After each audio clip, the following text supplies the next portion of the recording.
누가복음 3장 18절부터 38절까지 읽겠습니다.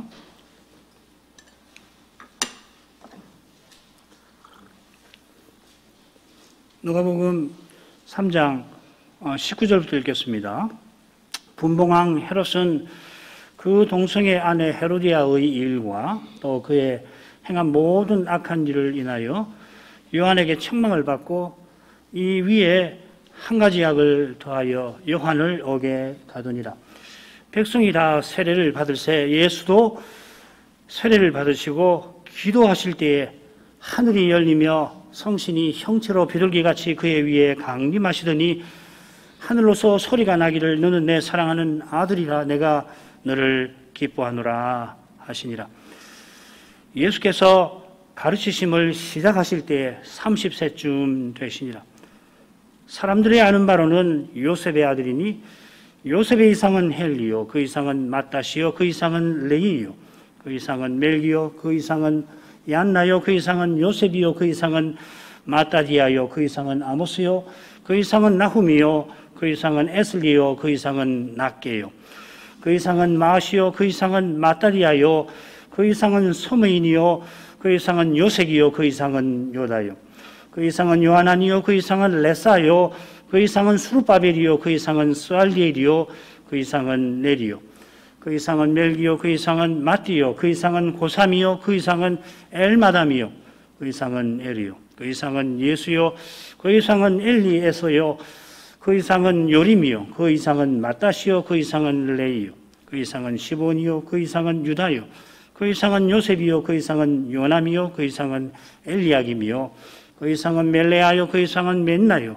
그 이상은 마따다요 그 이상은 나단이요 그 이상은 다윗이요 그 이상은 이세요 그 이상은 오벳이요 그 이상은 보아스요 그 이상은 살몬이요 그 이상은 나선이요 그 이상은 아미나답이요 그 이상은 아니요 그 이상은 헤스론이요 그 이상은 베레스요 그 이상은 유다요 그 이상은 야곱이요 그 이상은 이삭이요 그 이상은 아브라함이요 그 이상은 데라요 그 이상은 나홀이요 그 이상은 수르기요 그 이상은 루이요 그 이상은 벨렉이요 그 이상은 헤베요 그 이상은 살라요 그 이상은 가이난이요 그 이상은 아박사시요 그 이상은 셈이요 그 이상은 노아요 그 이상은 레멕이요 그 이상은 무두살라요 그 이상은 에녹이요 그 이상은 야렛이요 그 이상은 마할랄렐이요 그 이상은 가이난이요 그 이상은 에노스요 그 이상은 셋이요 그 이상은 아담이요 그 이상은 하나님이시니라.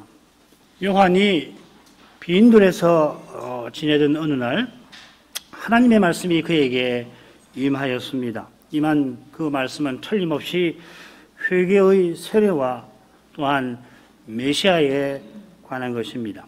요한복음에 이런 말씀이 나옵니다. 나를 보내어 물로 세례를 주라 하신 그이가 하나님이시죠. 나에게 말씀하시되 성신이 내려서 누구 위에든지 머무는 것을 보거든 그가 곧 성신으로 세례를 주는 이인 줄을 알라 하셨기에 이 선지자에게 임한 말씀이 당연히 오실 메시아에 관한 것입니다마는 요한은 독특하게도 물세례와 성신세례와 관련하여서 계시를 받았습니다. 메시아를 보내실 하나님께서 성신을 언약 백성에게 주실 것이다.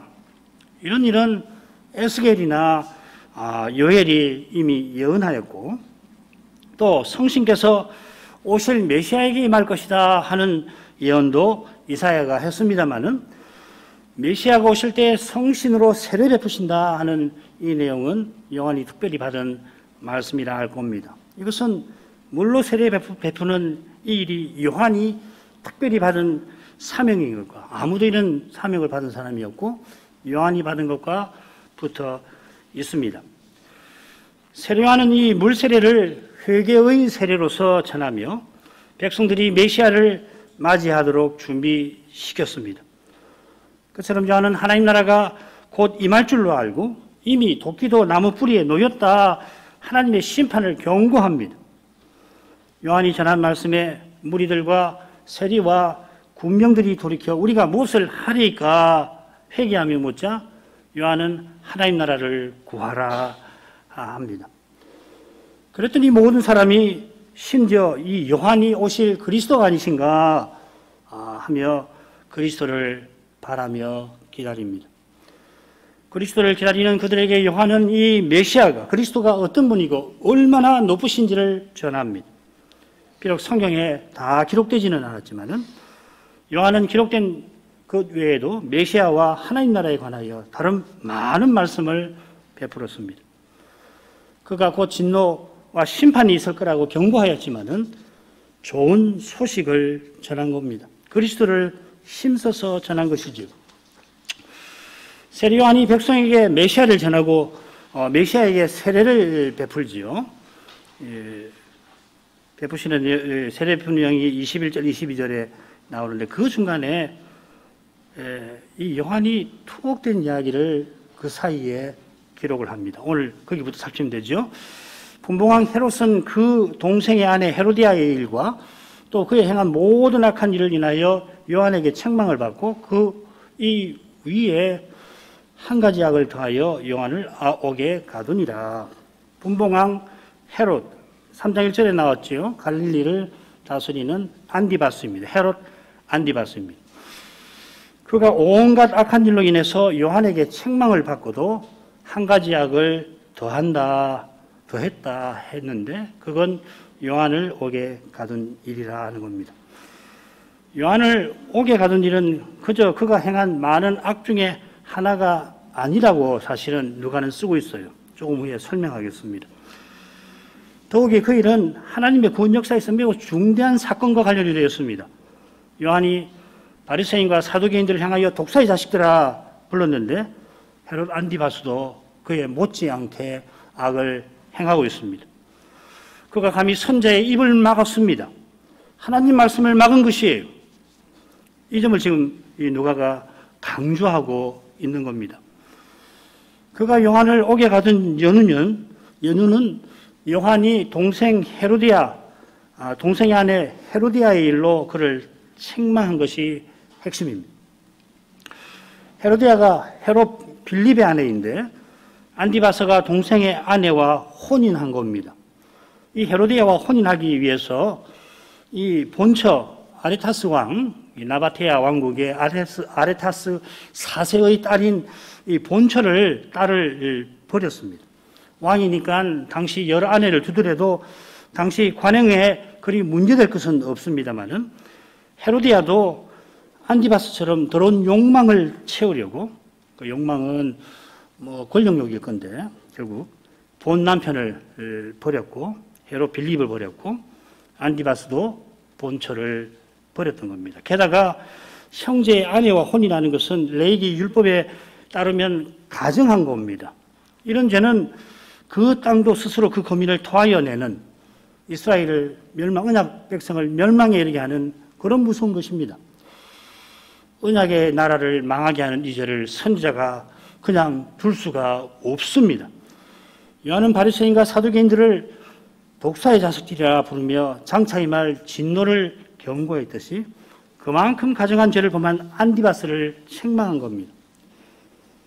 이 가증한 죄를 짓는 헤롯인이 온갖 악한 일을 행했습니다. 요한은 그 모든 악행을 책망하였다. 누가는 기록합니다. 정말 신실한 책망이죠. 남의 죄 지적하는 것이 신나는 일이 아니잖아요. 지적하는 정도가 아니고 목숨을 걸고 지금 책망하는 건데 이건 아버지 심정이 아니면 감당하기 힘듭니다. 사실 하늘아버지의 심정 아니면 이런 일 못하는 겁니다. 죄를 다루는 일이 얼마나 힘든가. 자기 죄를 회개하기를 원하지만은 되지 않아서 큰 고통을 맛본 사람은 잘 알 것입니다. 그런 사람이 온유하고 겸손한 태도로 남의 죄를 제대로 책망하고 대하고 책망할 일이 있으면 할 겁니다. 그처럼 요한이 헤롯의 모든 악행을 책망할 수 있었던 것은 길이 잡는 이 거룩한 사랑에 있습니다. 왜 이걸 말씀드리냐면은 세례 요한에 읽으면은 심판을 무섭게 책망한 선자로만 각인이 되어 있는데 심판을 그렇게 무섭게 선언하는 그 마음에는 거룩한 사랑이 흐르고 있다는 이 점을 꼭 기억하셔야 해요. 구약 선지자들도 마찬가지입니다. 그러니까 선지자 중에 핍박 안 받는 사람이 어디 있습니까? 무섭게 책망하는 선지자들이 백성을 핍박하던가요? 아니죠. 핍박받는다가 핍박을 당하는 거예요. 우리 인상, 우리가 선지자에 관해서 갖고 있는 인상을 교정할 필요가 있습니다. 왜 핍박당하느냐? 거룩한 사랑이 있어서 그런 거거든요. 그런 사랑으로 심판을 경고하는 것입니다. 죄를 다루는 것이에요. 누가는 헤롯이 이 위에 한 가지 약을 더했다. 그걸 강조를 하고 있습니다. 그 사실은 옥에 가둔 거죠. 책망하는 요한이 밉다고 옥에 가둔 겁니다. 그 원문을 살려 새기면 이렇게 됩니다. 그 모든 것 위에 또 이것을 더했습니다. 이렇게 되어 있습니다. 그러니까 요한을 옥에 가둔 것은 온갖 악행 중에 그저 하나가 아니라는 겁니다. 사실 그 모든 것 위에 둘 만한 그런 것입니다. 헤롯이 책망하는 그 선지자를 미워 옥에 가두어서 하나님 말씀을 전하지 못하게 만든 것입니다. 그가 나중에 헤로디아의 꾀에 넘어가서 요한의 목을 베잖아요. 헤로디아가 그의 목을 요구했다는 것은 말씀을 어떻게 대했다는 것을 생생하게 보여주는 겁니다. 선자를 그냥 죽이는 것으로 그 분노가 사라지지 않고 그의 목을 베야 그의 이 악한 마음이 어느 정도 충족이 되어서 그런 거겠죠. 그만큼 하나님과 말씀을 대적한 것입니다. 안디바스가 요한을 옥에 가둘 때에도 필시 헤로디아의 환심을 살해했던 겁니다. 여인의 그 허망한 사랑을 얻고자 하나님의 거룩한 사랑을 짓밟아 버린 겁니다. 세상의 쾌락과 영광에 취하여서 선자를 옥에 가두어서 하나님 나라의 심각한 장애를 놓았던 것입니다. 바리새인이 교인 하나를 얻어서 자기보다 배나 지옥 자식 되게 하고 사두개인이 성전을 도둑의 소굴로 만든 것처럼 그 나라의 왕직에 있는 이 헤롯이 선자를 감옥에 가둡니다. 그런데 하나님은 그 선지자, 모세가 예언했던 그 선지자를 그런 현실에서 백성 가운데 세우시는 것입니다. 마귀가 세상과 육신과 합세하여 하나님과 그 뜻을 가로막으려 합니다마는 하나님께서는 마귀의 자식들을 통하여서 그들의 악한 행위를 통하여서 언약을 이처럼 친히 이루어 가시는 것입니다. 요한이 옥에 갇힐 때 마귀가 얼마나 즐거워했겠습니까마는 그 악한 즐거움은 곧 메시아의 위대한 사역에 참지 못할 증오로 바뀌게 될 것입니다. 요한이 하나님의 뜻을 이루는 길에 고난을 겪습니다마는 그러나 그 고난이 결코 헛되지 않게 하십니다. 사실 요한은 옥에 갇히기 전에 제자들이 메시아보다 자기에게 큰 관심과 주목 보내는데 우려를 표명합니다. 요한복음 3장에 나오지요. 제가 읽겠습니다. 3장 24절부터 26절. 요한이 아직 옥에 갇히지 아니하였더라. 선생님이 증거하시던 자, 이 세례 요한의 제자들의 말입니다. 예수님이죠. 그가 세례를 주매 사람이 다 그에게 가더이다. 시기하는 제자들에게 요한은 그가 흥하여야 했고 그는 흥하여야 하겠고 나는 쇠하여야 하리라 하는데 하나님은 그의 투옥으로 그의 깊은 우려를 씻겨주셨습니다. 감옥살이 요한에게 쉽지 않았을 것입니다. 마케르스 감옥 거기 지내는 것이 실로 어려웠겠습니다마는 거기서 그는 하나님의 뜻이 신비하게 이루어져 가는 것을 보고 기뻐했을 겁니다. 세례요한이 당장에는 옥에 갇히고 더욱이 얼마 후에는 목숨을 잃습니다마는 그의 고난은 메시아께서 가르침을 시작하시는 일에 쓰임을 받았습니다. 하나님께서 요한에게 주신 사명을 친히 이루어 주시는 것입니다. 요한이 물론 이런 결과를 내다보고 헤롯의 죄를 책망은 아니지요.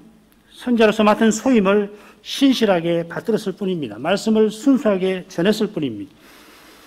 그의 말씀이 땅에 떨어지지 아니한 증거가 바로 그의 고난에 있고 그의 고난을 통해서 메시아께서 백성 중에 나타내신 바로 거기에 있습니다. 예수님의 세례 받으시는 대목으로 가지요. 21절 22절 백성이 다 세례를 받을새 예수도 세례를 받으시고 기도하실 때에 하늘이 열리며 성신이 형체로 비둘기같이 그 위에 강림하시더니 하늘로서 소리가 나기를 너는 내 사랑하는 아들이 내가 너를 기뻐하노라 하시니라. 이어 예수님의 세례를 누가가 기록합니다. 마태나 누가와 달리 누가는 모든 백성이 세례받는 것하고 예수님이 세례받으시는 것을 바로 붙여서 설명을 합니다. 이렇게 되겠습니다. 모든 백성이 세례받을 때 예수도 세례받으셨다. 이렇게 되겠습니다. 예수님이 백성 중에 한 사람처럼 받으십니다마는 실은 모든 백성을 위하여 받으십니다. 마태복음에 보면은 예수님께서 세례받으러 나오실 때 요한이 말리며 내가 예수님께 세례받아야 합니다 하니까 그때 예수님께서 모든 의를 이루어야 할 것이다. 그래 네가 나에게 세례를 베풀어야 할 것이다 하셨습니다. 요한이 베푸는 세례가 회개의 세례라 과연 죄 없으신 예수님께는 전혀 합당치 아니합니다마는 주님께서는 이미 죄 있는 육신의 모양으로 세상에 와 계십니다. 죄 있는 육신인 우리와 하나 되려고 그리하신 것입니다. 그처럼 우리를 죄에서 건지시려고 회개의 세례를 기꺼이 받으셨습니다. 우리를 죄에서 건지시는 이것이 모든 의를 이루는 바로 그것입니다. 우리가 파기한 언약을 아담 안에서 파기한 언약을 하나님께서 친히 이루신 것입니다. 이 점을 지금 누가는 사실은 족보에서 강조를 할 겁니다. 그처럼 주님께서 세례받으신 것은 우리와 하나 되신 메시아로서 죄인 건지실 뜻을 이제 적극 이루려 하신 것입니다. 요한의 세례가 구약 선지자 제사장을 세우는 일을 연상을 시키는데 주님이 영원한 대제사장으로서 이제 맡은 소임, 보내신 뜻을 이루려 하시는 겁니다.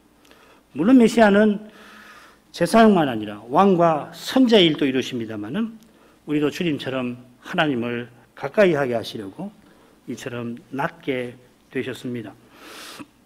예수님이 세례받으시는 장면은 마태나 마가와 크게 다르지 않을 겁니다. 한 가지 눈에 띄는 점은 기도하셨다 하는 사실일 겁니다. 예수께서 세례받으시고 기도하십니다. 이번 부활절에 누가복음 24장을 우리가 함께 공부하면서 이 누가복음의 주님의 기도가 10번 정도, 횟수는 11번이 될 수도 있고요. 10번 정도 언급됐다는 거 확인했죠. 이번이 첫 번째로 기록된 예수님의 기도, 예수님이 기도하셨다고 기록된 첫 번째 경우라 하는 겁니다. 주님께서 공생의 처음부터 마지막까지 줄곧 아버지께 기도하셨다는 걸 알 수 있습니다.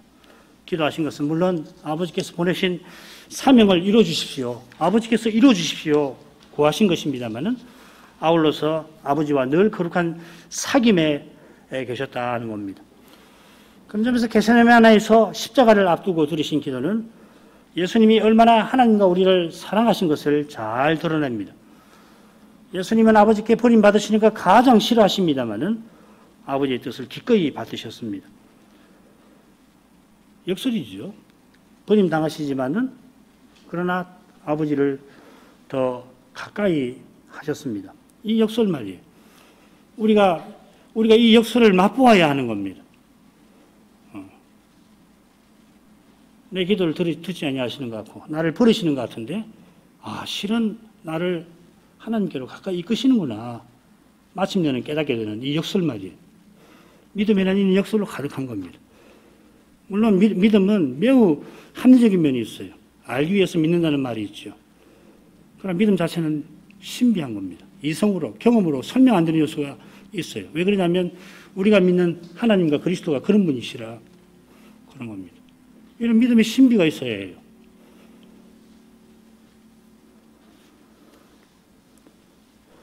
예수님은 누구보다 대제사장직에 합당하신 분입니다. 그처럼 누구든지 이 예수님을 통해서는 하나님께 나아갈 수 있습니다. 회개하는 사람은 누구든지 나아갈 수 있고 주님의 은혜를 힘입어 담대히 나아가게 하시는 겁니다. 예수께서 기도하실 때 하늘이 열렸습니다. 그처럼 하늘에서 소리가 납니다. 기도하실 때 하늘이 열리고 하늘에서 성부의 말씀이 있었습니다. 하늘이 열리고 성신이 강림하신 것이 성부의 소리와 더불어 예수님의 기도에 대한 성부의 응답이라 할 것입니다. 흔히 하늘이 열리는 것은 성부 하나님께서, 하늘의 하나님께서 위대한 계시를 베풀어 주시는 것과 대개 붙어 있습니다. 에스겔, 이사야, 말라기 보시면 확인됩니다. 하늘의 하나님께서 선지자에게 계시를 베푸시는 것은 땅의 인생에게 하나님 앞으로 나오게 해주시는 것이죠. 말씀하신다는 것은 그 말씀으로 나와서 말씀을 드리게 하시는 거죠. 에스겔 선지자가 그발 강가에서 포로들 가운데 있었을 때입니다. 포로교회겠죠. 거기 있을 때 하늘이 열리더니 이상이 보였습니다. 그 이상은 영광구름이 여호와께서 예루살렘을 버리시고 이 바벨론 포로들 가운데 찾아오시는 것을 보여주는 그러한 장면이었습니다. 여호와께서 성전을 떠나 포로들과 함께 하신 것입니다. 그처럼 주님께서 나다나엘에게 하늘이 열려서 하나님의 사자들이 인자 위에 오르락내리락 하는 것을 보게 될 거라 하셨는데 하나님께 나가는 새롭고 산 길을 친히 여실 것을 가리킨 겁니다. 이제 우리 신자는 그리스도 안에서 그리스도와 함께 하늘에 안침받았습니다. 신약교회는 그리스도와 하나님을 모신 성전입니다. 이 놀라운 일이 어떻게 이루어질지 성신께서 예수 위에 강림하신 데서 드러납니다. 성신이 강림하셨다는 것은 우선 구약 내내 성신께서 주의 종들을 써서 구원의 일을 이루신 것을 가리킵니다. 성신께서 마리아에게 임하신 까닭에 예수님이 잉태되셨는데 그때부터 예수님은 거룩한 분이셨습니다마는 여호와의 종으로서 구원의 일을 이제 적극 이루려 하실 때에 성신으로 기름 부음을 받으신 겁니다. 여호와께서 겸손하셔서 여호와의 종이 되신 것처럼 여호와의 종으로서 겸손히 성신을 의지하셨습니다. 실은 삼위 안에서 성자는 성신 안에서 늘 아버지께 순종하셨고 또 하고 계십니다. 성자께서 능력과 영광에서 아버지와 동등이시지만은 기꺼이 아버지의 아들로 계시는데 스스로 그 일을 스스로 하시는 게 아니라 늘 성신 안에서 하십니다.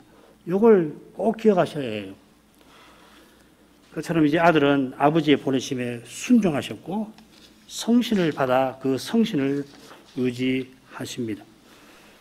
아울러 성신께서 예수님 위에 강림하신 것은 세례 요한이 받아 전한 말씀과도 붙어 있습니다. 그에게 세례 받으신 주님은 성신과 불로 세례 베푸실 뿐이라 이제 성신이 그에게 강림하신 겁니다. 예수님이 성신 세례를 베푸시기 위해서는 먼저 십자가를 지어야 합니다. 그 십자가로 가시는 길에 예수님은 성신을 줄곧 의지하실 겁니다. 한 번은 귀신 들려서 눈 멀고 벙어리 된 사람을 예수께서 고쳐주셨는데 내가 하나님의 성신을 힘입어 귀신을 쫓아냈다 하셨습니다. 그처럼 세례받으신 직후에 성신에게 이끌려서 광야로 가서 마귀에게 시험을 받으실 것입니다. 십자가 지는 일도 마찬가지입니다. 그처럼 아버지께서 십자가 지신 그리스도를 성신으로 다시 살리십니다. 이로써 이 부활로서 그리스도는 성신으로 세례 베푸는 자가 되셨습니다. 누가는 성신께서 형체로 비둘기같이 강림하셨다고 기록합니다. 형체라고 했으니까 거기 있는 사람들이 눈으로 볼 수 있었다 하는 표현입니다. 마태복음에서도 하나님의 성신이 비둘기같이 예수님 위에 임하셨다고 했는데 누가는 비둘기 같은 형체로 보이도록 임하셨다 했습니다. 꼭 비둘기인지는 몰라요. 같이라고 했기 때문에 얼핏 비둘기같이 보였다 이 말입니다. 성신께서 비둘기같이 보이도록 임하신 뜻이 무엇인가 많은 해석이 있습니다만 두 가지 해석이 적절할 겁니다. 첫째는 뭐냐면 여호와께서 독수리 날개로 이스라엘을 업어서 언약의 산에 이르게 하신 그 사실을 이 일이 생각나게 합니다. 신명기 32장 11절. 이 신명기 말씀에서 독수리가 중요한 게 아니에요. 창세기 1장 2절에 나온 그 낱말, 운행하신다는 그 낱말이 중요한 겁니다. 성신께서 태초에 시온의 그 수면에 마치 새가 날개를 쫙 펼치듯이 처음 만드신 그 땅의 생명의 역사를 펼치신 것입니다.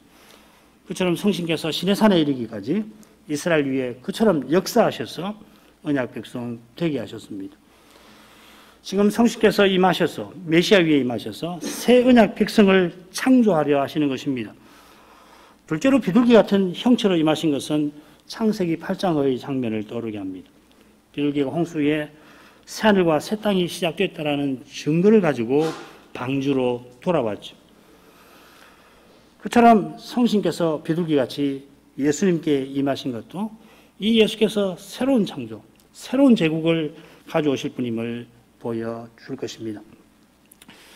하늘이 열려서 성신이 임하신 것도 예수님의 기도에 대한 성부의 응답입니다마는 성부께서 성자의 친히 말씀해 주십니다. 대답해 주십니다. 너는 내 사랑하는 아들이라. 내가 너를 기뻐하노라. 변화산에서 영광구름 속에서 성부께서 비슷하게 말씀하셨죠. 이는 나의 아들, 곧 택함받은 자라. 너희는 그의 말을 들으라. 새 제자에게 말씀하셨습니다. 우선 이 말씀은 이사야 42장 1절을 떠오르게 합니다. 내가 붙드는 나의 종, 내 마음에 기뻐하는 나의 택한 사람을 보라. 이 말씀은 예수님이 여호와의 종이심을 가리킵니다. 여호와께서 장차 자기 종을 보내어 언약을 친히 이룰 것이라 하셨는데 그 종이 바로 예수님이십니다. 예수님은 그래서 오실 그분이십니다.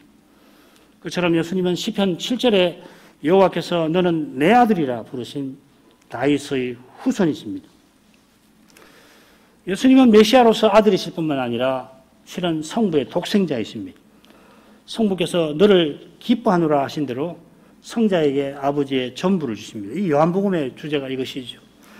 얼마나 기뻐하시는가 하면은 아들의 아버지로만 계실 만큼 그렇게 기뻐하시는 겁니다. 아들도 아버지의 아들로만 계실 만큼 아버지의 뜻을 기뻐하십니다. 이런 거룩한 사랑이 예수님이 세례받으시는 데 드러나고 있습니다. 그 거룩한 사랑이 있어 아버지가 아들을 아끼지 않고 십자가에 내어주셨고 아들도 자기 목숨을 십자가에서 버리셨습니다. 거기에 우리의 영원한 기쁨이 있습니다. 하나님의 이 거룩한 사랑을 맛보는데 참된 기쁨이 있습니다. 그 사랑을 본받아 드러내는 데 참된 기쁨이 있습니다. 그 사랑을 본받는 교회와 신자가 자기 십자가를 지는 거기에 영원한 기쁨이 임합니다. 기독교는 바로 이 순수한 기쁨의 종교입니다. 우울한 종교 아닙니다. 그 다음 부분을 가지요.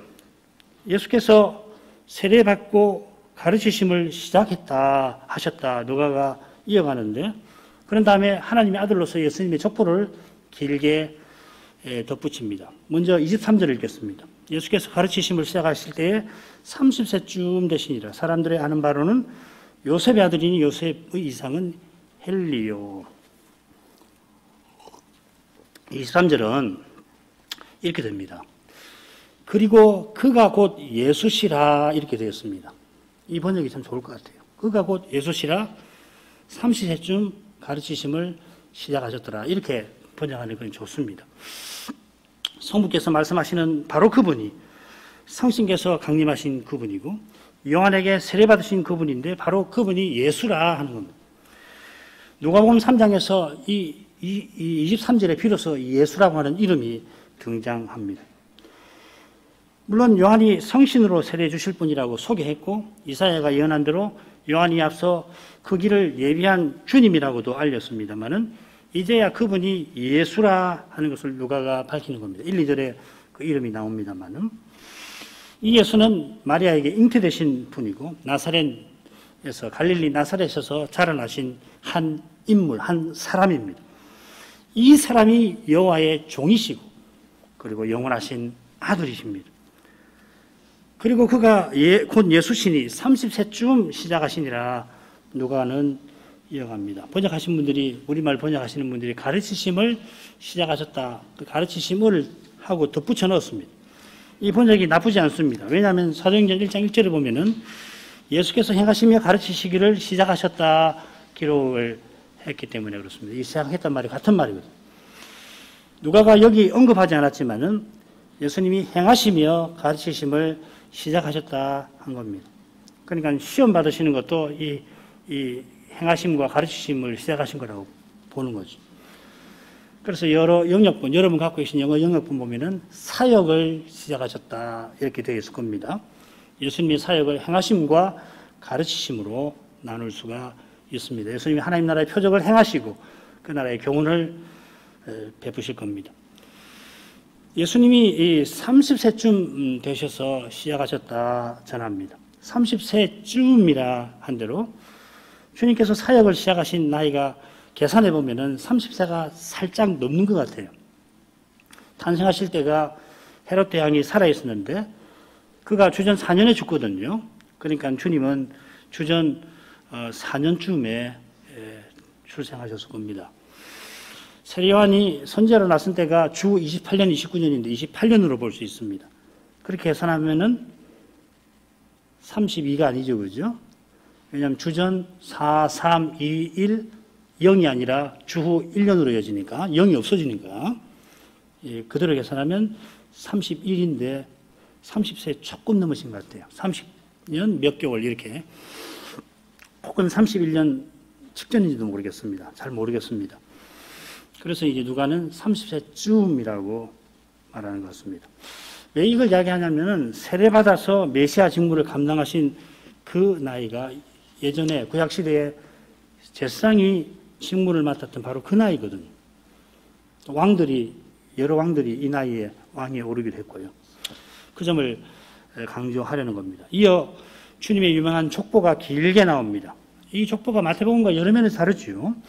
우선 마태는 아브라함부터 예수님에게 족보를 위에서 아래로 써내려갑니다만은 누가는 예수님으로부터 위로 거슬러 올라갑니다.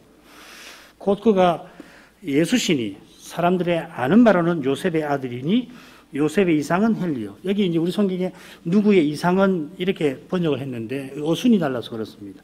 그러니까 예수님은 요셉의 아들이고 요셉은 헬리의 아들이고 헬리는 이렇게 누구의 아들이고 이런 식으로 번역을 해야 되는데 어순을 따르면서 그 이상은 이렇게 영어로는 전부 다 아들이라고 있죠. Son of 헬리, Son of Joseph 뭐 이렇게 Son of Adam, Son of God 이렇게 되어 있을 겁니다. 누가가 이런 방식을 택한 목적은 아마도 38절에 그 이상은 아담이요. 놀랍게도 그 이상은 하나님이시라 하는 표현에서 찾을 수가 있을 겁니다. 이건 조금 후에 간단히 살필 겁니다. 우선 족보의 출발인 예수님에 관하여 뭐라고 그러냐면 사람들이 아는 바로는 요셉의 아들이라 씁니다. 사람들이 아는 바로는 예수님이 요셉의 법적인 아들이시지만은 요셉이 헬리의 아들인 것과 달리 예수님은 동정녀에게서 나셨습니다. 예수님께서 첫 아담의 후손들과 달리 동정녀에게 나셨지만은 마리아가 요셉과 이미 혼인한 상태이니 마리아에게 나신 예수님은 요셉의 법적 아들이 되신 겁니다. 둘째로 예수님의 족보는 예수께서 하나님 아들이심을 드러내는 두 사건, 예수님의 세례와 예수님의 시험 당하시는 거기 보면은 마귀가 거듭 만일 네가 하나님의 아들이거든 하잖아요. 그 두 사건 사이에 족보가 나옵니다. 그래서 이 족보는 하나님에게로 거슬러 올라가는 겁니다. 족보에서 하나님 아들은 1차적으로 아담이죠.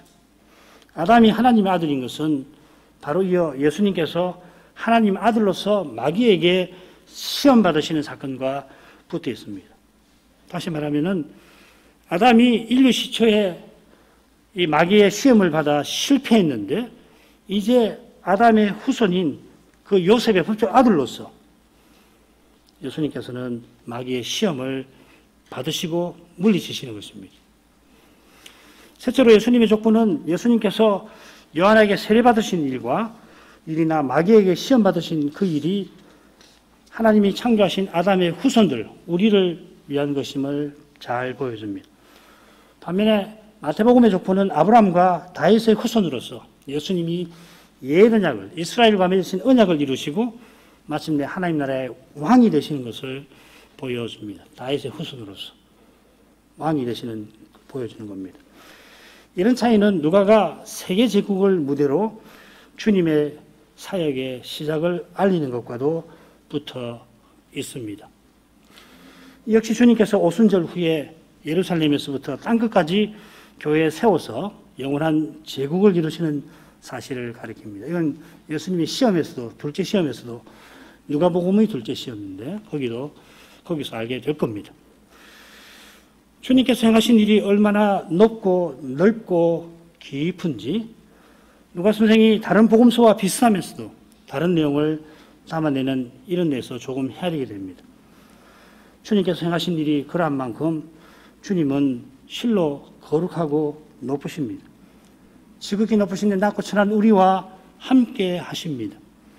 바로 거기서 그분의 거룩한 영광이 드러납니다. 지극히 높으신 그분이 우리와 함께 해주시는 이 영광을 뵙는 교회와 신자라면 주님을 높일 겁니다.